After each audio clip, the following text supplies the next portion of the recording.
નમસ્કાર મિત્રો, ધોરણ 10ના વિદ્યાર્થીઓનો આતુરતાનો અંત આવી ગયો છે, કારણ કે કાલે ધોરણ 10નું બોર્ડનું પરિણામ આવશે. તારીખ 6/5/2026ના રોજ સવારે 8 કલાકે જાહેર કરવામાં આવશે. તો તમે કઈ રીતના રિઝલ્ટ જોઈ શકો છો?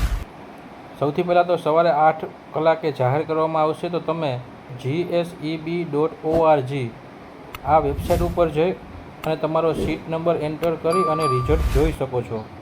અને મિત્રો, તમે એક બીજી રીતે પણ રિઝલ્ટ જોઈ શકો છો. કઈ રીતના? તો જે આ નંબર છે તેના ઉપર વોટ્સએપ કરવાનો છે તમારે. તેમાં તમારો સીટ નંબર વોટ્સએપ કરશો એટલે તમારું રિઝલ્ટ તમને મળી જશે. તો મિત્રો, આ હતી માહિતી કે ધોરણ 10નું રિઝલ્ટ કાલે આવવાનું છે, તો કઈ રીતના ચેક કરવું. આવા જ વિડીયોની માહિતી મેળવવા માટે મિત્રો મારા ચેનલને સબસ્ક્રાઈબ કરો અને મારા બીજા વિડીયો મારી ચેનલમાં છે તે પણ જરૂર જોજો. આભાર મિત્રો.